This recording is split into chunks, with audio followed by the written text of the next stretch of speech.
Tier 1. Aliping Sagigilid. Asterisk you live entirely inside your master's household now. No home of your own, no wages, your labor claimed every day without pause. You were likely born into this, or your family lost something, a debt, a conflict, and you became the payment. You can be sold to another household if your master decides to, without your say in the matter. You cannot marry without permission. Even that choice belongs to someone else. And yet, this isn't the end of the story. There's a path out of here if the debt is paid, or if someone above you chooses to pay it for you. Tier 2. Aliping and AMAMAHA. You have your own house now, your own family under your own roof. Your labor is still owed to your master, but only part of your time, not all of it. You can own property here, small but yours. Your family can't be sold apart from each other. A real, meaningful protection the tier below you doesn't have. And every season,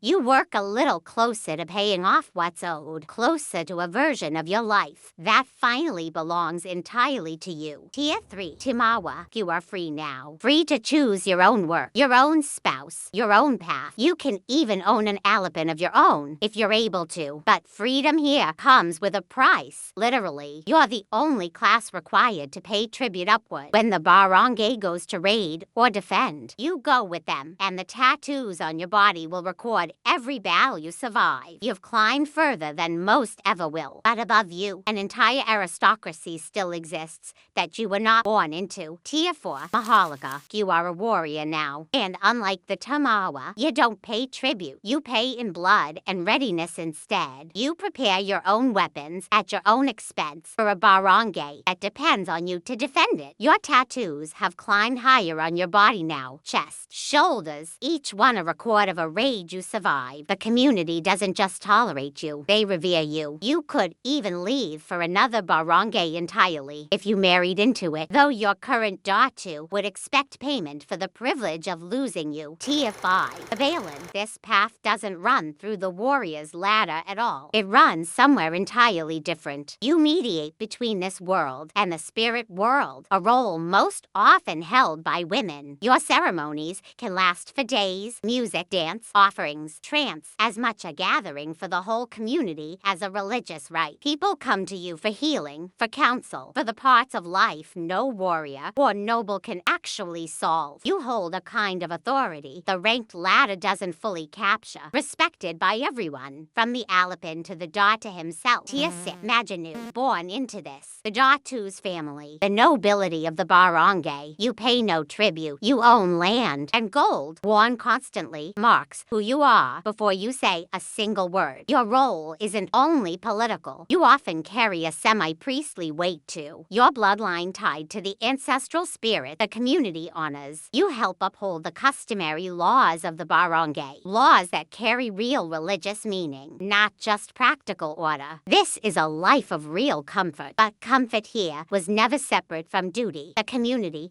expects you to embody both. Tier 7. Datu. You lead the barangay now, but not as an absolute ruler. Your authority comes with counsel from the Maginoo, from the Babaylan, from respected voices in your community, not from your word alone. You command your own military force, your sama, tasked with protecting your people from raiders and rival barangays. You decide matters of trade, justice, and warfare, real consequences resting on your judgment. Your position is often hereditary, but it isn't guaranteed. A Datu who fails to lead well can lose the loyalty this entire system depends on. Tier 8. Lakan. You've gone beyond leading a single barangay now. Other datus, having lost to you or chosen to follow you, pledge their loyalty and bring their own barangays under your influence. Among the Tagalog people specifically, this paramount title is Lakan. Elsewhere it might be called Raja or Sultan, depending on the region and its trade and religious ties. The more villages under your influence, the more you're responsible for law, defense, and the grain stores that keep an entire network of communities fed. This is a rare rank. Most Datu never expand this far. Leading one barangay well is already a demanding. Tier 9. Sultan. This rank belongs specifically to the Islamized polities of the Philippines, Sulu especially, not to every pre-colonial society. You hold both political and religious authority at once, the paramount leader of your community. Your power is isn't absolute either. A council of Datu still counterbalances your decisions. The same principle of shared governance that ran through every rank below you. You represent the furthest point this specific ladder can reach, but it's worth remembering. This was never the universal peak of every pre-colonial Filipino society. Tagalog communities had their Lakan, Visayan communities organized differently still. From an 11-year-old bonded into service to a title holding both throne and altar. This was the real range of ancient Filipino society. Verified, not invented. Every rank in this system carried real weight. Some carried real chains. Others carried real gold. But every single one of them carried real responsibility to the people around them. This wasn't a myth. This was documented, verified history. Which rank surprised you the most? Let me know below.